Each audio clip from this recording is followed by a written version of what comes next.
Assalamualaikum warahmatullahi wabarakatuh. Menurut bid'ah lughawi, bahwa bid'ah yang sebenarnya itu ada 5. Yang pertama, bid'ah wajibatun alal kifayah. Adalah wajib per orang itu mempelajari ilmu bahasa Arab.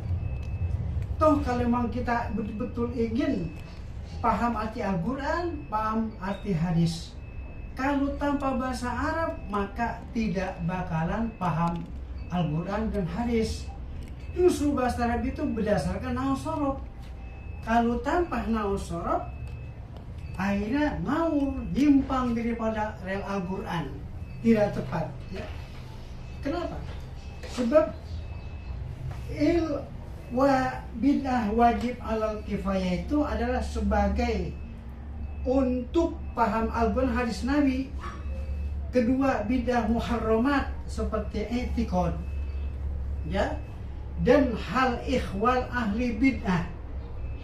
Kalau bid'ah muharramat ini seperti i'tiqad dan hal ihwal itu ahli bid'ah, orang yang ahli bid'ah maka bertentangan dengan thariqah dan ahli sunnah wal jamaah.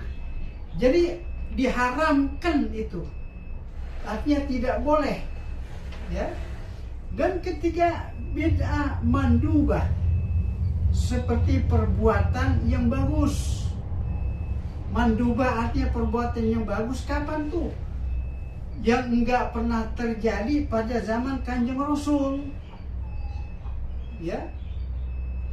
Seperti bangun madrasah, pesantren, masjid untuk memudahkan cara-cara ngasih pelajaran agama kepada murid-murid. Ini namanya bid'ah mandubah. Ya. Keempat adalah bid'ah makruhah. Apa itu bid'ah makruhah? Seperti menghiasi masjid, menghiasi yang berlebihan ini tidak boleh. Maka zaman sekarang ini banyak anak-anak remaja yang tidak tahu masalah bid'ah. Akhirnya peringatan maulid di dalam masjid ditaruh bangku buat duduk, ditaruh taman-taman, bunga-bunga dan kertas-kertas hiasan. Itu nggak boleh itu. Ya, itu hukumnya bid'ah. Nggak boleh. Perkawinan juga pun sebutnya nggak boleh. Perhiasan yang terlaluan nggak boleh. Seperti umbun-umbun, seperti kertas hiasan, itu nggak boleh. Kalau panggung sih nggak apa-apa, itu nggak boleh itu. Jadi bid'ah hukumnya, bid'ah makruh namanya tuh, ya kan? Gitu. Kelima, bid'ah mubahah. Mewah-mewah, apa aja tuh dalam perkawinan mewah-mewah semua ada. Umpama di gedung banyak pajang-pajangan yang macam-macam, yang ini, yang lampu kelap-kelip, itu nggak boleh juga, termasuk bid'ah mubahah. Dan yang kedua, dalam makanan juga nggak boleh, baik dalam peringatan maulid ke, khitanan ke, mau wali safar ke, ya, maupun perkawinan ke, tidak boleh mengadakan makanan yang mewah, yang kelebihan.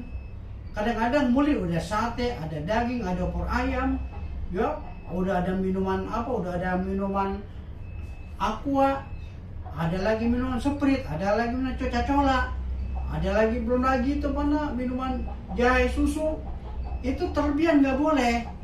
Ya, cukup kalau menghormati kiai atau habaib, cukup aqua saja sama sama jahe susu. Itu untuk obat ngantuk. Sebab kalau kita maulid itu kan malam baru selesai. Jadi supaya ulama tidak ngantuk, itu siapkan adalah jahe kopi atau jahe susu. Itu nggak kelebihan namanya. Dan kemudian minum-minuman, nah ini nggak boleh.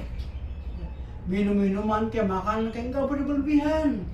Kadang-kadang udah ada sate, udah ada daging, udah ada opor ayam, udah ada pesmol ikan mas kanggrame, itu mubazir hukumnya. Ya, apa itu? Innal mubazirina ikhwan syayatin. Kalau perbuatan mubazir itu kena nggak dimakan, jadi setan yang makan. Itu nggak boleh. Itu namanya bid'ah mubahah. Apa itu bid'ah?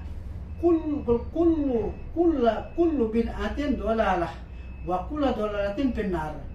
Artinya tiap-tiap bid'ah itu adalah sesat. Kenapa?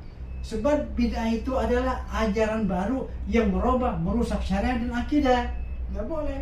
Dan tiap-tiap sesat itu benar adalah Allah tempatkan neraka. Nauzubillah min dzalik. Mudah-mudahan para bapak ibu sekalian, ya, kita harus betul-betul paham apa arti bid'ah. Jangan salah mengamalkan, ya. Kalau kita salah mengamalkan, maka kita termasuk neraka jahanam. Nauzubillah min dzalik. Assalamualaikum warahmatullahi wabarakatuh.